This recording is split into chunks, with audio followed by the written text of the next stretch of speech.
এখানে এমএস এর একটি বোর্ড দেখতে পাচ্ছেন, বোর্ডের পার্ট নাম্বার হচ্ছে A320M Pro Max। ওকে, রিভিশন কত এটার? রিভিশন আছে পাশে, রিভিশন ভার্সন 1.1। ওকে, ও এমএস এটার পার্ট নাম্বারও আছে MS7C52 ভার্সন 1.1। তো এটার প্রবলেম হচ্ছে এটার বায়োসের যে ব্যাটারিটা আছে এটা কিছুদিন এক সপ্তাহ চালানোর পরই বা নতুন ব্যাটারি দিলেও এটা ডাউন হয়ে যায়। ঠিক আছে, এটা ভোল্টেজ দেখা যায় যে 0.5 চলে আসে, 3.3 ভোল্টেজের ব্যাটারি 0.5-এ চলে আসে। তো এটা আমরা এখন দেখতেছি যে এখানে একটা আরটিসি সেকশন আছে, সেই আরটিসি সেকশনের মধ্যে আমাদের একটা 1K রেজিস্টার আছে। 1K রেজিস্টারটা কই? 1K R845 এটা 1K রেজিস্টার। তো এটা আমাদের এই রেজিস্টারটা ইনপুটে 3 ভোল্টেজ আছে, বাট আউটপুটে মাত্র 1.13 ভোল্টেজ। ওকে, আউটপুটে। তো এটা হচ্ছে আমাদের ডায়োড D43 হচ্ছে এটার ডায়োড, আরটিসি ডায়োড। তো এর দুইটা লেগেও আমরা 1.1 এবং আউটপুটে 1.1 পাচ্ছি। তো এখন এই 1.1 কেন পাচ্ছি সেটা আমাদের এখন দেখার বিষয়। এখন আরটিসি যে ক্যাপাসিটর আছে সেটা কোনটা? আমাদের ডায়োডের ব্যাটারি ইনপুট। হ্যাঁ, ব্যাটারি ইনপুট, তারপরে ব্যাটারি আউটপুট দিছি গিয়া বিভ্যাট। ঠিক আছে, আর দিছি গিয়া এসআইও 3 ভোল্ট। ঠিক আছে, এখানে আমার তাহলে তিনটাই কি 3 ভোল্ট থাকার কথা। হ্যাঁ, ঠিক আছে, তাহলে আমরা তিনটা আমরা চেক করি কত ভোল্ট আছে। আমরা পাচ্ছি হচ্ছে 1.1। আচ্ছা, আমাদের সিএলআর এ সিমন্স ব্যাটারি যেটা, হ্যাঁ, সিমন্স এর ইনপুট থেকে ওই যে ইনপুটে আমাদের 3.3 ঠিক আছে। হ্যাঁ, ইনপুটে ঠিক আছে, আউটপুটে যখন আমরা আসতেছে চেক করতেছি তখন এই যে এখানে 1.1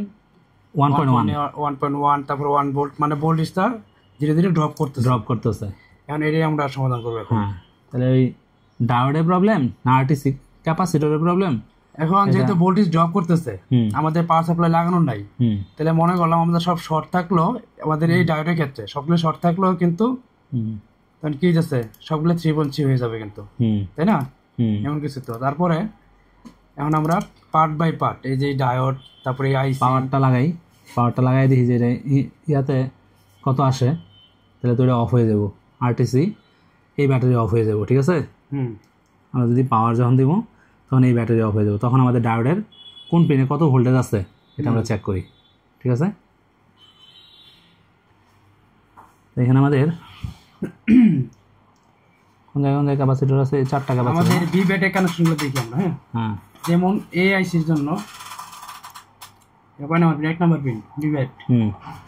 ঠিক আছে, বি ব্যাট। তাহলে ক্যাপাসিটর আমরা হয়তো এটা আইসি খারাপ হইতে পারে, আমাদের ক্যাপাসিটরগুলো লিকেজ থাকতে পারে, তাই না? প্রথম অবস্থায় আমরা লিকেজগুলো চেক করি, যেমন একটা ক্যাপাসিটর, দুইটা ক্যাপাসিটর, তারপরে এখানে ক্যাপাসিটরগুলোর কালার কিন্তু চেঞ্জ হয়ে গেছে। এখন আমরা এই 3টা ক্যাপাসিটর আগে চেক করি, দেখি লিকেজ আছে কিনা। না হলে তারপর আমরা আইসিতে ঢুকবো, আইসি রিকোয়ারমেন্টগুলো চেক করব।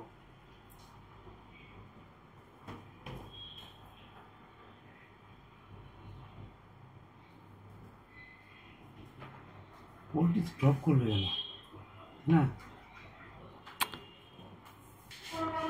আমাদের 1K রেজিস্টার যেটা ছিল ওইটা আমরা চেঞ্জ করে দিচ্ছি। ওইটা দেখতে একটু ফাটা বা ইয়ে ছিল, তারপরেও 1K দেখাচ্ছিল। 1K যে এর ohm 1K ohm kilo ohm দেখাচ্ছিল, বাট তারপরেও রেজিস্টারটা মনে হচ্ছে লিকেজ। তো আমরা এটা চেঞ্জ করে দিছি। চেঞ্জ করে দেওয়ার পরে আউটপুটে ভোল্টেজ কত আসছে দাদা? 3. হ্যাঁ, ভোল্টেজ কত আছে? 3.1। হ্যাঁ, আর রেজিস্টারের ইনপুটে কত আছে দেখো? ইনপুট আছে 3.1, আর এখন আউটপুটে 3.1 আছে। আবার এখন আউটপুটে 3.1 চলে আসছে। ঠিক আছে, আর আগে আসতো কত? 1.2। ঠিক আছে, 1.1। আর এখন কিন্তু রেজিস্টার চেঞ্জ করার ফলে আমাদের পুরোপুরি ভোল্টেজটা আরটিসির সেলের যে ব্যাটারিটা আছে, ব্যাটারির ইনপুটে যা ভোল্টেজ আছে আউটপুটেও তাই আছে। ডায়োডের ভোল্টেজ 3.0, আউটপুট 3.0, হ্যাঁ ওকে, তাহলে এখন দেখি যে আমাদের মেশিনটা রান করে কিনা। এই ব্যাটারিটা ডাউন হয়ে যেত, তো ব্যাটারি এখন ডাউন হয় কিনা। আমরা রেজিস্টারটা অলরেডি চেঞ্জ করে দিছি।